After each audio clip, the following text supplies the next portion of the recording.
नमस्कार, आप देख रहे हैं प्रॉपर्टी प्लस। मैं हूं दीपक यादव। जैसा कि आप जानते हैं कि इस शो में हम रियल एस्टेट से जुड़े हैं मुद्दों पर बात करते हैं, प्रॉपर्टी मार्केट के ताजा हालातों को समझने की कोशिश करते हैं। हालांकि बीते एक साल से भी ज्यादा समय से रियल्टी सेक्टर में भारी उतार चढ़ाव देखने को मिला है, फिर चाहे बात हाउसिंग की हो, कमर्शियल हो या फिर रिटेल सेक्टर की। हर सेगमेंट के आंकड़े अलग ही कहानी बयां कर रहे हैं। आज का शो काफी खास होने वाला है क्योंकि आज हम बात करने वाले हैं इंडस्ट्री के टॉप दिग्गजों से।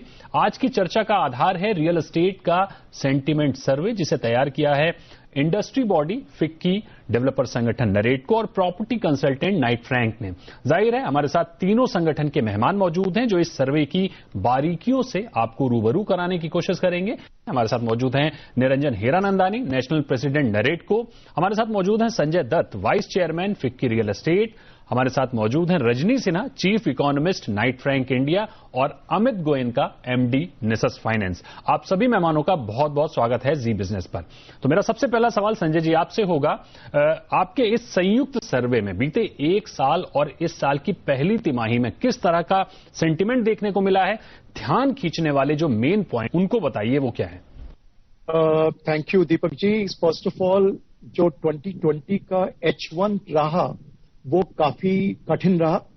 हम लोगों ने सेल्स में ड्रॉप देखा 2020 में फर्स्ट क्वार्टर में, और सेकंड क्वार्टर में थोड़ा बहुत रिकवरी हुआ लेकिन फिर भी लो था। लेकिन H2 में अगर मैं हिंदी का लफ्ज इस्तेमाल करूं, बहुत ही जबरदस्त उछाल आया। ऐसा उछाल आया कि Q1 के भी रिकॉर्ड्स हमने बीट कर दिए, और हमारा जो साल का जो आंकड़ा था, हमने 125% टारगेट अपना अचीव किया। अपना प्रॉफिट हाईएस्ट रहा। हमारे जो सेकंड होम सेल्स थे लोनावला में, कसौली में, वो सारे बिक गए। हमारी जो एनआरआई मार्केट थी उसमें हमारे प्रोजेक्ट थे कोची में और कुछ अदर मार्केट्स में, सारे के सारे तेजी से बिके। हमारी जो प्राइसेस थी वो स्टेबल रही। हमारी जो डिमांड थी वो हमने प्रीवियस सारे रिकॉर्ड्स तोड़े in the Q3 and the Q4। हमने वो मोमेंटम को समझते हुए देखा, हमने काफी परिवर्तन किया इन मोमेंटम को कैप्चर करने के लिए। सबसे बड़ा परिवर्तन ये था कि सब कुछ डिजिटाइज हो गया था हमारी इंडस्ट्री में। उसमें बैंकिंग इंडस्ट्री ने भी काफी योगदान दिया था, लोन्स वगैरह भी फैसिलिटेट किए थे। जो नरेटको की लॉबी है, जो फिकी है, सीआईआई है, जितनी इंडस्ट्री बॉडीज हैं, उन्होंने बहुत ही जबरदस्त लॉबी किया गवर्नमेंट के साथ, और गवर्नमेंट ने उसको सुना। महाराष्ट्र सरकार का हम लोग एग्जाम्पल देते हैं कि जिन्होंने स्टैंप ड्यूटी रजिस्ट्रेशन करा और उसके अंदर मैक्सिमम रजिस्ट्रेशन हुई और सेल्स को लिफ्ट मिला। बिल्कुल, इस पूरे सर्वे में फ्यूचर आउटलुक बहुत बेहतर नहीं दिख रहा है। हालांकि कोविड की दूसरी लहर को देखते हुए इसका अंदेशा पहले भी था। बीते साल Q4 में हमने जो अचानक बिक्री में आया बूस्ट देखा, वो भी मुंबई बेंगलुरु के इर्द गिर्द ही देखने को मिला। देश के बाकी हिस्सों में हालात ठंडे ही रहे। ऐसे में इंडस्ट्री की क्या समस्या है, क्या दिक्कतें हैं जिसे हम देख नहीं पा रहे हैं? निरंजन जी आपसे सवाल है मेरा। दीपक जी, आपने सही कहा कि ये क्वार्टर तो शुरुआत जो हुई है वो जरा अपशगुन रही है क्योंकि कोविड का सेकेंड वेव आ गया है। लेकिन संजय जी ने आपको काफी स्पष्ट बताया कि अगले साल भी यही था कि कोविड था और हमारे लॉकडाउन भी थी, और आज जो लॉकडाउन है उससे भी ज्यादा सीरियस लॉकडाउन किया गया था। लेकिन अभी हमने इसमें कुछ सीख गए हैं। हम समझ गए हैं कि हमें इसको कैसे फेस किया जाए। वर्चुअल कनेक्टिविटी सबके पास है। हम वेबसाइट के द्वारा करते हैं, हम चैनल पार्टनर्स के द्वारा करते हैं, हम ईमेल द्वारा कनेक्ट करते हैं। ये सब डिजिटल जो कनेक्टिविटी हो गई है उसके हिसाब से काफी परिवर्तन आया है मार्केटिंग और सेल्स के। तो मेरे अंदाज से जरूर जो आज की तारीख में ये सेकेंड वेव कोविड का आ गया है उससे आंकड़ा कुछ कम हो जाएंगे, जरूर होंगे। लेकिन उसमें ऐसे नहीं है कि लोग सेल्स नहीं होगा, क्योंकि लोग समझ गए हैं कि हम वर्क फ्रॉम होम करते हैं तो हमें घर खरीदना है। वो हम ये चाहते हैं कि हमारी क्वालिटी ऑफ हाउस ज्यादा अच्छी रहे। तो मेरे अंदाज से अभी सरकार को भी ये ध्यान में आ गया है कि रियल एस्टेट को जारी रखें, ये इंडस्ट्री को सपोर्ट किया जाए। लोग भी समझते हैं कि हमें घर खरीदना है, और जो जैसे संजय जी ने बताया ब्याज तो इतना कम मैंने पूरी जिंदगी में मैं नहीं देखे। 6.65, 6.75, 7% से कम ब्याज हुआ ही नहीं है। अभी जी ये आप जारी रखिए ये रेट ऑफ इंटरेस्ट, नहीं तो फिर हमें तकलीफ हो जाएगी। लेकिन आज की तारीख में दिख रहा है कि इन्फ्लेशन होने के बावजूद, सीमेंट प्राइसेस भाव बढ़ने के बावजूद, स्टील भाव बढ़ने के बावजूद फ्लैट के भाव नहीं बढ़े हैं, उल्टा मैं समझता हूं कुछ कम हो गए हैं कुछ जगह पर। और ये सब राहत होने के कारण लोग घर खरीदने में कंटिन्यू कर रहे हैं। रजनी जी, इस पूरे सेंटीमेंट सर्वे की अगर हम बात करें तो क्या सैंपल साइज था इसका, और बड़ी बात सैंपल डेमोग्राफी क्या रही इस सर्वे की, ताकि हमें समझने में मदद मिले कि हम किस सेगमेंट के लोगों के सेंटीमेंट की बात कर रहे हैं। दीपक, ये सर्वे जो था अराउंड 200 लोगों का सर्वे था, और इसमें हम सिर्फ इंडस्ट्री स्टेक होल्डर्स का सर्वे करते हैं। हम ये सिर्फ सप्लाई साइड स्टेक होल्डर्स, सो इसमें डेवलपर्स, नॉन डेवलपर्स, और जब मैं नॉन डेवलपर्स का कह रही हूँ तो मेरा मतलब है banks, financial institutions, PE funds, तो इन लोगों का सर्वे है ये। Consultants, real estate consultants, so basically supply side में जितने लोग हैं इंडस्ट्री के, उन लोगों का सर्वे है। और अगर हम ये रीजन वाइज देखें तो हमारा सर्वे काफी इक्वली डिवाइडेड होता है नॉर्थ, साउथ, ईस्ट और वेस्ट जोन में। तो हम कॉन्शियसली अपने देखते हैं कि रिस्पॉन्डेंट्स हम चारों रीजन से ले, सो दैट जो हमारा सर्वे रिजल्ट हो वो पूरा ऑल इंडिया सेंटिमेंट्स को रिफ्लेक्ट करे। अमित जी, जिस तरह की बोरोइंग आज बायर्स कर रहे हैं, प्री कोविड और बीते एक साल की बोरोइंग में क्या फर्क देख रहे हैं आप? कोविड एरा में किस सेगमेंट का बायर हाउसिंग मार्केट में देखने को मिला है? ज्यादा जो बढ़ा है होम बायर, उसकी बात कर रहे हैं। अगर आप हाउसिंग फाइनेंस कंपनीज और माइक्रो फाइनेंस इंस्टीट्यूशंस का आंकड़ा देखें तो दीपक जी, पहली बात तो जो एवरेज टिकट साइज है वो तकरीबन 20% घटी है। तो इफेक्टिवली ये अंदाजा लगाया गया है कि मिडिल इनकम और अफोर्डेबल हाउसिंग की तरफ रुख ज्यादा रहा है बायर्स का। एवरेज टिकट साइज बोरोइंग की भी कम हुई है, मगर वॉल्यूम्स बहुत ज्यादा बढ़े हैं। ऑलमोस्ट 100% से ज्यादा ग्रोथ हुई है कई सारी हाउसिंग फाइनेंस कंपनीज की।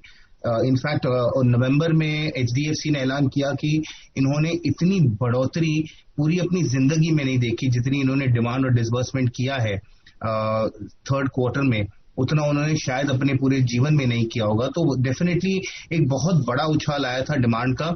कंज्यूमर्स ने बहुत बड़ी तादाद में घर खरीदे हैं, हाउसिंग फाइनेंस कंपनीज ने बहुत बड़ी तादाद में डिसबर्समेंट किया है, बहुत अट्रैक्टिव इंटरेस्ट रेट्स और टीजर रेट्स में किया है। जो निरंजन जी ने बताया कि 7% के कहीं नीचे 6.65, 6.7% पर भी लोन्स डिसबर्स हुए हैं और बहुत फास्ट डिसबर्स हुए हैं। इसका मगर जो डिमांड का जो पूरा पैरामीटर या डेमोग्राफिक प्रोफाइल है वो रहा है ज्यादा करके मिड इनकम और अफोर्डेबल हाउसिंग की तरफ। इसका मतलब ये है कि अगर मुंबई में अगर आप देखें तो एवरेज टिकट साइज जो 2 करोड़ के ऊपर होती थी वो करीब 1.25 करोड़ से 1.5 करोड़ पर आ गई है। दिल्ली में भी वही रहा है। बैंगलोर और पूना में जहां पे एवरेज टिकट साइज 80-90 लाख थी तो करीब कहीं 60-65 लाख पर आके टिकी है, जहां पे सबसे ज्यादा डिमांड पैरामीटर्स पाए गए हैं। तो क्लियरली आई थिंक एक जो रुख देखा गया है डिमांड का वो चीप हाउसिंग और अफोर्डेबल हाउसिंग या लो टिकट हाउसिंग की तरफ रहा है। और उसको सबसे ज्यादा जो अफोर्डेबल हाउसिंग की जो बेनिफिट्स एक्सटेंड किए गए बजट में, पीएमआई की जो सबवेंशन स्कीम एक्सटेंड की गई, जो इंटरेस्ट रेट सबवेंशन एक्सटेंड किया गया, जो इनकम टैक्स की बेनिफिट एक्सटेंड किए डेवलपर्स को, उसका जो फायदा है वो ग्राहक लेने के लिए उत्सुक है और इसके लिए जो कन्वर्जन रहा है वो सेगमेंट में सबसे ज्यादा रहा है। बिल्कुल। दूसरा, हमने ये भी देखा कि कई माइक्रो फाइनेंस इंस्टीट्यूशंस भी अब आगे आके जो माइक्रो फाइनेंस की जो सेगमेंट थी जहां पे बैंकेबिलिटी का इश्यू था, वहां पे कई सारे नए प्लेयर्स आके उन्होंने माइक्रो फाइनेंस इंस्टीट्यूशंस को भी पैसे देने शुरू किए हैं ताकि जो छोटे टिकट साइज है 10 लाख, 15 लाख, 20 लाख, वो यूनिट्स भी बिक सकें। और वहां पे भी हमने बहुत बड़ी बढ़ोतरी देखी है सेल्स की।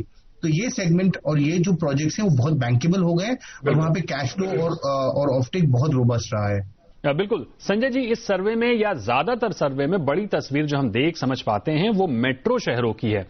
रिवर्स माइग्रेशन की वजह से वर्क फ्रॉम होम अगर 20% भी हुआ तो जाहिर है कि टॉप सिटी की डिमांड पर असर होगा। टीयर 2 शहरों का जिक्र या डिटेल रिपोर्ट हम कम ही देख पाते हैं। ऐसे में जो छोटे शहरों के हाउसिंग मार्केट हैं उनमें कैसी डिमांड देख रहे हैं आप? देखिए, हमारे टाटा हाउसिंग के कुछ प्रोजेक्ट्स हैं जो टीयर 2 सिटीज में और टीयर 3 सिटीज में हैं। उसमें भी हमने सिमिलर पैटर्न देखा है। डिमांड उसी तेजी से वापसी हुई जैसे हमने दूसरे टीयर 1 सिटीज में देखा।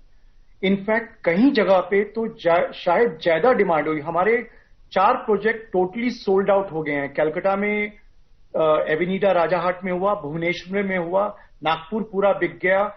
हमारा एक छोटी सी जगह है बहादुरगढ़ हरियाणा में, वहां पे भी सेल्स बहुत जबरदस्त हुई। फिर नोएडा में, नोएडा हालांकि एनसीआर का एक बहुत बड़ा हिस्सा है, बट ग्रेटर नोएडा थोड़ा दूर माना जाता है, उसकी मार्केट को बहुत ही ज्यादा इंपैक्ट हुआ था, वहां पे भी बड़ी तेजी आई।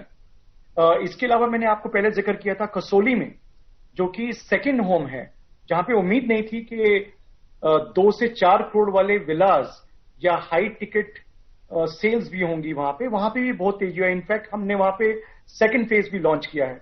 मैं समझता हूं कि overall across the country more और लेस सिमिलर पैटर्न है। शायद हमारे पास आंकड़े उन जगहों के नहीं हैं, लेकिन विदाउट टियर 2 टियर 3 सिटी, जैसे अमित जी बता रहे हैं, एचडीएफसी के रिजल्ट्स उतने हाई नहीं हो पाते थे, जब क्योंकि वो पूरे पैन इंडिया की कवरेज करते हैं, तो उसमें टियर 2 और टियर 3 का बहुत बड़ा योगदान रहा होगा। Niranjan ji, across the board job loss हुए हैं, सैलरी कट हुई है, जाहिर है इसको लेकर जो मिडिल क्लास है उसमें अनिश्चितता का माहौल बना हुआ है। ऐसे में राज्य सरकारें अगर स्टैंप ड्यूटी या दूसरी तरह की छूट दें तो भले ही आंकड़े बदल जाएं, लेकिन ओवरऑल हाउसिंग डिमांड की अगर हम बात करें तो उस पर क्या असर पड़ता हुआ देख रहे हैं आप, और सरकार से किस तरह के सहयोग की आशा कर रहे हैं आप? 2 बात है। जिस सेक्टर्स में बढ़ोतरी हुई है वहां तो तेजी भी आ गई है, जैसे स्टील सेक्टर में देखिए, सीमेंट सेक्टर में देखिए, यहाँ सब जो आईटी सेक्टर में देखिए, उनका आज की तारीख में आईटी सेक्टर ने इस साल में 50,000 लोगों को रिक्रूट किया है इस साल। तो मेरे अंदाज से ये सब कंपनीज मिलके मैं बात कर रहा हूं, तो मेरे अंदाज से इनको और उनको हर एक को इंक्रीमेंट भी दिए हैं, सैलरी इंक्रीमेंट। तो ऐसे देखा जाए तो कुछ सेक्टर्स ऐसे हैं जहां काफी तेजी आ गई है और इंप्रूवमेंट दिख रहा है। ऐसे सेक्टर्स भी हैं जहां तकलीफ अब भी जारी है, जैसे हॉस्पिटैलिटी के देखिए, एविएशन देखिए, कुछ लग्जरी आइटम्स के देखिए, वहां काफी प्रॉब्लम्स रहा है और रहेगा। तो ये एक डिफरेंशिएटिंग फैक्टर हो गया है कि जहां कोई सेक्टर्स में तेजी आने में उन लोग की कैपेसिटी, परचेसिंग कैपेसिटी बढ़ गई है, और जहां नहीं हुई है वो नहीं है। तो मेरे अंदाज से जिसकी कैपेसिटी बढ़ गई है उनके द्वारा हमारी जो परचेसिंग हो रही है वहां ज्यादा हो रही है, और मैं समझता हूं कि ये कैपेसिटी बढ़ती जाएगी। इस साल में भी हम 10% जीडीपी बढ़ोतरी दिख रही है, और ये जरूर इसके हिसाब से मल्टीप्लायर इफेक्ट रियल एस्टेट पे भी आ जाए। लेकिन कुछ प्रॉब्लम्स भी हैं, हम कैसे ना बोल सकते हैं। जैसे हम देखें, वर्क फ्रॉम होम चल रहा है, तो काफी लोग ये सोच रहे हैं कि हम कैसे कमर्शियल प्रॉपर्टीज में कम ध्यान दें, लेकिन रेजिडेंशियल फिर बढ़ जाता है। तो ऐसे ये रीस्ट्रक्चरिंग हो रहा है, और इसमें है हमारे सेक्टर के नरेटको है, क्रेडाई है, हम सब मिलके जरूर हमारे जो प्रॉब्लम्स है, अपेक्षा है, वो हम केंद्र सरकार से भी बात कर रहे हैं। जैसे हम बोल रहे हैं कि भाई ये जो आईबीसी है उसका कुछ बढ़ा देना चाहिए, काफी कंपनीज को जो राहत चाहिए और तकलीफ पे है उनको ये राहत मिलनी चाहिए और 6 महीने के लिए। और मेरे अंदाज से जो केंद्र सरकार के पास हम जा रहे हैं कि हम कह रहे हैं कि कुछ जीएसटी में भी कुछ बदलाव लेके आए। जैसे सीमेंट के ऊपर 28% जीएसटी है, ये तो बहुत अन्याय है, क्योंकि वो नेसेसिटीज पूरे इंफ्रास्ट्रक्चर रोड्स पे है, मकानों में है, रिपेयर बिल्डिंग्स करते हैं, उसके लिए हमें चाहिए। तो ये सब राहत हम मांग रहे हैं।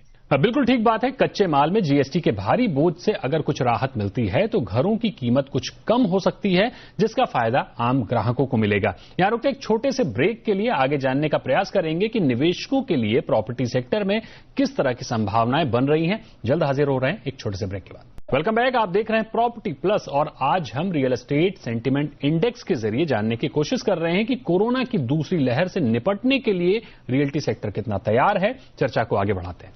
रजनी जी, हाउसिंग के अलावा आपके सर्वे में कमर्शियल ऑफिस स्पेस और रिटेल में किस तरह का सेंटीमेंट देखने को मिला है? रियल एस्टेट में इन्वेस्टमेंट करने वालों के लिए किस तरह के संकेत मिल रहे हैं, और अभी और फ्यूचर को देखते हुए उनको क्या कदम उठाने चाहिए? सो दीपक, रेसिडेंशियल सारे सेगमेंट्स में हमने देखा, ये जो सर्वे है ये बेसिकली रेसिडेंशियल और ऑफिस के पर्सपेक्टिव से किया गया है।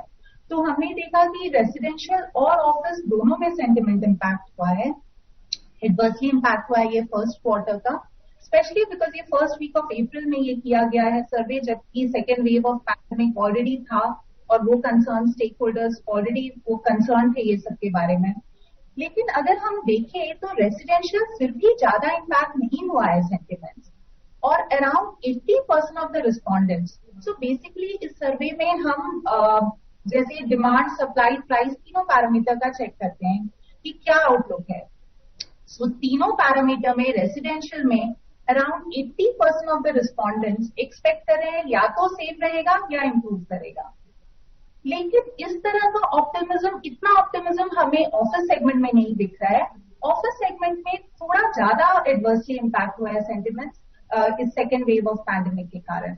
बिकॉज अगर आप देखें पहले भी ऑफिस सेगमेंट ज्यादा इम्पैक्ट हुआ था, रेसिडेंशियल तो फोर्थ क्वार्टर से ही बहुत अच्छा बाउंस बैक दिखा रहा था, ऑफिस में भी बाउंस बैक हुआ था, लेकिन फिर भी वहां सेंटिमेंट्स ज्यादा एडवर्सली इम्पैक्ट हुआ था, ये वर्क फ्रॉम होम ट्रेंड के कारण। सो पीपल श्योर नहीं थे कि किस तरह से आगे चल के कितना डिमांड रहेगा।